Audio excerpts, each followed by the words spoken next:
Polling సందర్భంగా ఆ తర్వాత జరిగిన హింసాకాండపై సిట్ ఏర్పాటైంది. వినీత్ బ్రిజ్లాల్ నేతృత్వంలో సిట్ ఏర్పాటు చేశారు. పల్నాడు, అనంతపురం, తిరుపతి జిల్లాల్లో జరిగిన హింసపై సిట్ దర్యాప్తు చేయబోతోంది. ఎన్నికల అనంతర హింసలో పోలీసు అధికారుల పాత్రపైన కూడా సిట్ దర్యాప్తు చేయనుంది. వినీత్ బ్రిజ్లాల్, రవిప్రకాష్, హరికృష్ణ ఈ ముగ్గురు ఐపీఎస్ అధికారుల పేర్లను మొదట పరిశీలించింది. వినీత్ బ్రిజ్లాల్ వైపే మొగ్గు చూపారు సిఎస్. పూర్తి డీటెయిల్స్ అందిస్తారు మా కరెస్పాండెంట్ సతీష్, మనతో పాటు జాయిన్ అవుతున్నారు. సతీష్, చెప్పండి, పోలీస్ అధికారుల పాత్ర, అదేవిధంగా పోలింగ్ సందర్భంలో ఆ తర్వాత జరిగిన హింస పైన ఈ రెండింటిపైన దర్యాప్తు చేయబోతోంది సిట్. ఎప్పటిలోగా నివేదిక సమర్పించాల్సి ఉంటుంది? ఫుల్ డీటెయిల్స్ ఏంటి? బిందు, ఎన్నికల అనంతర హింస, ఎన్నికల పోలింగ్ నాడు జరిగినటువంటి హింస పైన దర్యాప్తు చేయడానికి స్పెషల్ ఇన్వెస్టిగేషన్ టీం సిట్ ను ఏర్పాటు చేసింది రాష్ట్ర ప్రభుత్వం.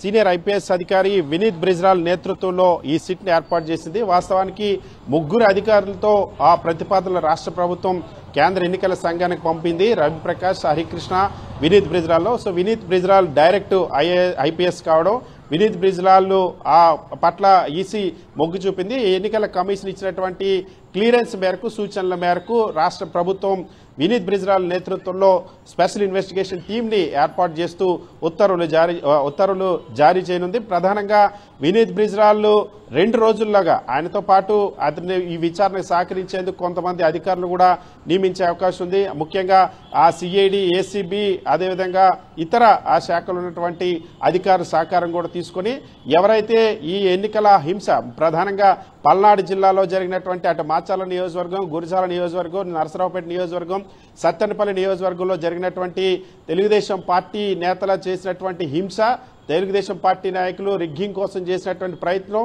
పోలీసులు దానికి అందించినటువంటి సహకారం, అదేవిధంగా సామాన్య ప్రజల్ని నిర్బంధించి చేసినటువంటి దాడులు, బీసీ మహిళలు, ఎస్సీలపై చేసిన దాడులు, ఈ ఘటనలన్నిటిపైన ఇప్పటికే ఎఫ్ఐఆర్ నమోదయ్యా లేదా ఎఫ్ఐఆర్ నమోదైన తర్వాత ఆ కేసుకు సంబంధించిన పూర్వాపరాలన్నింటినీ కూడా సిట్టు విశ్లేషించనుంది, దర్యాప్తు చేయనుంది. అదేవిధంగా ఇప్పటికే ఆ పల్నాడు ఎస్పీని ఎవరైతే ఆ బిందు మాధవ్ ఉన్నారో బిందు మాధవ్ని సస్పెండ్ చేసింది రాష్ట్ర ప్రభుత్వం ఎన్నికల కమిషన్ ఆదేశాల మేరకు. అలాగే అనంతపురం ఆ ఎస్పీ అమిత్ బర్దర్ ను కూడా సస్పెండ్ చేశారు. సో వీళ్ళిద్దరినీ కూడా ఆ మౌఖికంగా కానీ లేకపోతే ఆ నేరుగా కానీ విచారించేటువంటి అవకాశం ఉంది సిట్టు. అదేవిధంగా 12 మంది అధికారులు ఎవరైతే సబార్డినేట్ పోలీస్ ఆఫీసర్స్ ఎవరైతే సస్పెండ్ గురయ్యారో అటు అనంతపురం జిల్లాకు సంబంధించి కానీ, ఇటు పల్నాడు జిల్లాకు సంబంధించి, తిరుపతి జిల్లాకు సంబంధించి కానీ వీరిని కూడా ఈ ఘటనలకు సంబంధించి సిట్టు విచారణ జరపనుంది.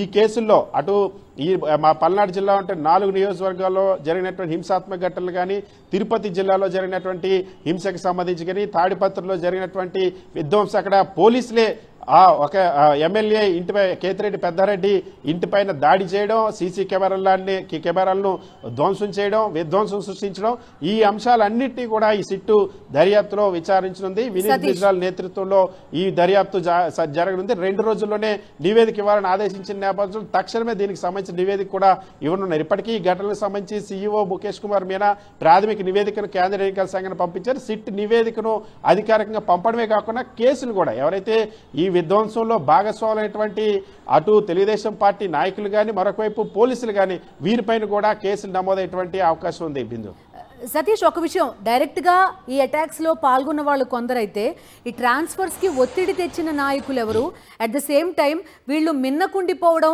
కామ్ గా ఉండిపోవడం, ఎలాంటి చర్యలు పోలీస్ అధికారులు తీసుకోకపోవడం, వీటికి ప్రోద్బలం చేసింది ఎవరు, అంటే వీళ్ళని వెనకుండి నడిపించింది ఎవరు, ఈ అంశాలను కూడా సిట్ దర్యాప్తు చేస్తుందా? సిట్ ప్రధానంగా ఆ జరిగినటువంటి నేరం, నేరానికి దారి తీసినటువంటి కారణాలు, ఆ నేరం ఎవరెవరికి పాల్పడ్డారు, ఆ నేరాన్ని నియంత్రించడంలో ఎందుకు అక్కడ పోలీసులు వైఫల్యం చెందారు, పోలీసులు ఆ నేరం జరగడానికి అందించినటువంటి సహకారం ఏంటి, ఎవరి కోసం ఇది చేశారు, ఎవరి ప్రోద్బలంతో చేశారని అన్ని అంశాలపైన కూడా ప్రాథమికంగా ఒక అంచనాకు వచ్చింది. దీనిపైన కూడా నివేదిక ఇవ్వబోతున్నారు. ముందు సిట్టు ఇమీడియట్ గా ఈ కేసు దర్యాప్తుకు సంబంధించి ఎవరెవరిని బాధ్యులు చేయాలి, ఎవరెవరి వైఫల్యం ఉంది, ఎవరెవరు ఇందులో ఆ నేరపూరితంగా వ్యవహరించారన్న అంశాలన్నిటిపైన ఒక నివేదిక ఇస్తుంది. కేసులు కూడా ఫైల్ చేస్తుంది. ఆ తర్వాత ఇంకా సమగ్రమైన దర్యాప్తు కూడా భవిష్యత్తులో జరుగుతుంది. అప్పుడు పూర్తి స్థాయిలో అంశాలన్నీ కూడా ఎందుకంటే ఇది అత్యంత సున్నితమైనటువంటి సమస్యాత్మక అంశంగా మారింది. ఎందుకంటే భారతదేశంలో ఎన్నికల తర్వాత ఇప్పటివరకు 4 విడతల ఎన్నికలు జరిగినాయి. ఏ రాష్ట్రంలో కూడా ఇంత హింస జరగలేదు. కేవలం ఎవరైతే చంద్రబాబు నాయుడు పురంధేశ్వరి ఇచ్చినటువంటి ఫిర్యాదు మేరకు ఏ జిల్లాల్లో అయితే ఎస్పీలు మార్చారో కేంద్ర ఎన్నికల సంఘం పైన ఒత్తిడి తీసుకొచ్చి ఎస్పీలు బదిలీ చేయమని కోరారో, ఎక్కడైతే ఎస్పీలు మార్చారో, ఎక్కడైతే పోలీస్ ఆఫీసర్లు మార్చారో అక్కడే ఈ విధ్వంసం మొత్తం జరగడం, తెలుగుదేశం పార్టీనే ఈ విధ్వంసం అంతా చేయడం. సో ఈ ఘటనల వల్ల చాలా స్పష్టంగా అర్థమవుతుంది. దీని వెనక రాజకీయ ప్రేరేపిత కుట్ర ఉందన్న అంశం చాలా స్పష్టంగా ఇందులో వెల్లడైంది. సో ఈ నేపథ్యంలో సిట్ దర్యాప్తులో మరింత ఆ విశ్లేషణ రాబోతుంది. సిట్ పూర్తిగా అన్ని కోణాల్లో కూడా దర్యాప్తు చేయబోతుంది. ఇందులో భాగస్వాములైనటువంటి నేరం చేసిన వ్యక్తులతో పాటు సహకరించినటువంటి పోలీసుల పైన కూడా సిట్ దర్యాప్తు చేసి చర్యలు తీసుకుని ఉంది. Okay Satish, thank you.